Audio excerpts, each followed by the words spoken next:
ایک اور جو سوال بہت زیادہ ہو رہا ہے وہ یہ ہے کہ آپ کی خیبر پختونخوا میں حکومت ہے، آپ اسلام آباد میں ایک سابق وفاقی وزیر رانا ثناء اللہ کے خلاف مقدمات کے لیے گئے ہیں، تو آپ اس مقدمات اگر آپ سنسیئر ہیں، آپ کی پارٹی سنسیئر ہے کہ ان کو پرسو کرنا چاہیے، تو خیبر پختونخوا میں، پشاور میں، کرک میں، ڈیرہ اسماعیل خان میں مقدمہ کیوں نہیں درج ہوتا؟ بالکل جی، میں نے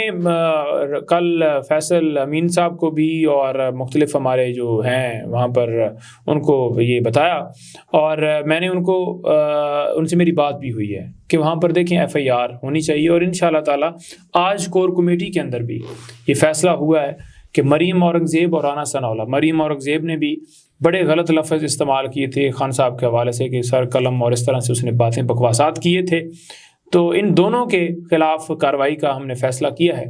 رانا ثناء اللہ کے اوپر FIR درج کرنے کے لیے تھانہ کوسار میں رجوع کیا، رانا ثناء اللہ کے اوپر FIR درج کروانے کے لیے جب رجوع کیا تو SHO کوسار نے لینے سے انکار کیا۔ F6 کے اندر سائبر کرائم ونگ ہے یہاں پر موجود، وہاں پر فیسیلیٹیشن سینٹر گئے، انہوں نے بھی انکار کر دیا۔ ابھی TCS کروا دی گئی ہیں ان کو، اپلیکیشن ساتھ USB بھی لف کی گئی ہے جس میں ساری ایویڈنس ہے کہ آپ نے یہ بات کی ہے، اور وہ پھر کیسے کڑیاں جوڑتی ہے، جیسے خان صاحب کے اوپر وزیر آباد میں حملہ ہوا، جیسے انہوں نے بات کی، پھر خان صاحب کے اوپر جوڈیشل کمپلیکس حملہ ہوا، اس وقت انٹیریئر منسٹر کون تھا، یہ رانا ثناء اللہ تھا، اور ان کی ساری باتیں۔ تو ہم انشاءاللہ تعالی کورٹ میں جائیں گے، بائی سے بھی کریں گے، لیکن یہ ان کو بھول ہے، یہ رانا ثناء اللہ، یہ مریم، یہ اس کے جو مریم نواز ہیں یا مریم اورنگزیب ہیں، پتہ نہیں کیا کیا سنگترے سارے اکٹھے ہوئے ہیں، تو یہ جتنے سارے لوگ ہیں آپ دیکھیں گے کہ انشاءاللہ تعالیٰ یہ قانون کے کٹہرے میں ہوں گے۔ یہ قوم کی جو ووٹ انہوں نے چوری کر کے ڈاکہ ڈال کے اس کے اوپر بیٹھنے مسند کے اوپر جنہوں نے بٹھایا نا ان کو، انشاءاللہ تعالیٰ عوام جو ہے وہ نکل رہی ہے۔ ہم بھرپور طریقے سے اپنے جلسے اور ریلیاں اور لانگ مارچ کی طرف سارا قافلہ لے کر جا رہے ہیں۔ اسی طرف میں آ رہا تھا کہ اب عید کے بعد سننے میں آ رہا ہے کہ کوئی آپ دیگر جماعتوں کے ساتھ مل کر کوئی گرینڈ الائنس بنانے جا رہے ہیں اپوزیشن کا۔ نہیں، دیکھیں الائنس کسی قسم کا نہیں ہے، لیکن جس کا مینڈیٹ چوری ہوا ہے، جس کو دھاندلی جو سمجھتا ہے کہ اس کے حلقے میں دھاندلی ہوئی ہے اور اس کے ساتھ زیادتی ہوئی ہے، اس کو ضرور دعوت ہے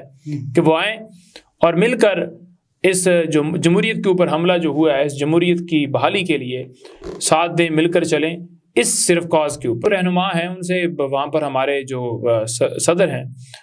سندھ کے حلیم عادل شیخ صاحب، ہماری کور کمیٹی میں مشاورت ہوتی رہتی ہے، اور اسد کیسر صاحب بھی مختلف لوگوں سے آپ نے دیکھا کہ پچھلے کچھ دنوں میں وہ ملاقات انہوں نے کی۔ انشاءاللہ تعالی اس کے اوپر جو ہمارے ساتھ دینا چاہے گا وہ دے۔ اور میں آپ کو بڑا جیسے خان صاحب نے آپ کو بتایا نا کہ جب صحافی وہاں پر پیش ہوئے، عدالت میں گئے ہوئے تھے، تو انہوں نے کہا کہ 5 سے 6 مہینے اس حکومت کا ڈیوریشن ہے۔ اچھا، تو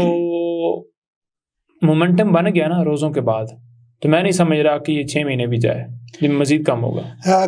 کنکلوڈ کرتے ہیں اپنی گفتگو کو، اور اب یہ بتائیے کہ آپ مستقبل کیا دیکھتے ہیں؟ ابھی آپ کے اراکین سنی اتحاد کونسل کے ساتھ ہیں، کیا مستقبل میں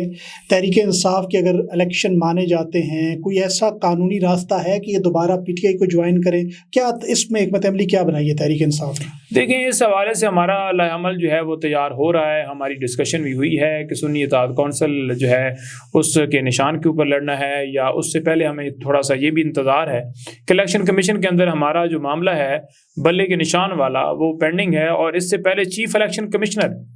ملک سے باہر گئے ہوئے تھے۔ لاسٹ جب ہماری کور کمیٹی کی میٹنگ ہوئی تھی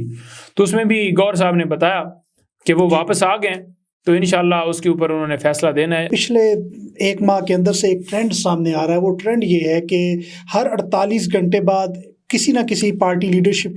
کی طرف سے ایک بیان آتا ہے، اور آپ کی جو سوشل میڈیا ٹیم ہے اس پر ڈیبیٹ ہوتی ہے، تقسیم ہوتی ہے۔ کیا PTI خان صاحب کے بغیر آرگنائز نہیں ہو سکتی اس طریقے سے جس طرح خان صاحب آرگنائز رکھتے ہیں؟ کیوں اتنی تقسیم یا تفریق نظر آتی ہے؟ دیکھیں، بات یہ ہے نا کہ میں بڑا کھل کے کہوں گا کہ معاملہ یہ ہے کہ خان اس وقت جیل میں پڑا ہے، اور ہم سب کا فوکس جو ہے وہ عمران خان کے اوپر ہونا چاہیے، ان کی رہائی کے اوپر ہونا چاہیے، تمام ورکرز کی رہائی کے اوپر ہونا چاہیے، بے گناہ لوگوں کے لیے آواز اٹھانی چاہیے، جو مینڈیٹ چھینا گیا اس کے اوپر بات کرنی چاہیے، جو ملک کے اندر صورتحال ہے، مہنگائی ہے، اس کے اوپر بات کرنی چاہیے، بجائے یہ کہ ہم اس کے اوپر بات کریں. اگر ہم اپنے اختلافات یا کوئی ایسی سٹیٹمنٹس دیں گے جس سے عوام یا ایک سوشل میڈیا کے اوپر کرٹیسزم ہو یا کوئی ایسی چیز ہائپ ہمیشہ وہی کرتی رہے, مین مقصد سے اگر آپ ہٹ جائیں تو پھر آپ کیسے اپنے جو ہے اپنے بیانیے کو آگے لے کر جا سکتے ہیں. ہمارا بیانیہ بڑا کلیئر ہے, جو میں نے آپ کے سامنے یہ 5-6 گزارشات رکھی کہ ان کے اوپر ہمارا فوکس ہونا چاہیے. یہ نہیں ہونا چاہیے کہ ادھر یہ ہو گیا, ادھر یہ ہو گیا. ادھر ادھر کی آپ جب باتیں کرتے ہیں تو پھر جو دشمن ہے اس کو آسانی ہو جاتی ہے. وہ جو دشمن بیٹھا ہوا ہے اسے پھر آپ کو ضرورت نہیں ہوتی کہ آپ کے اوپر وہ کرٹیسائز کرے یا آپ کی خامیاں نکالے, بلکہ آپ اپنی خود ہی خامیاں نکال کر آپ پیش کر رہے ہوتے ہیں.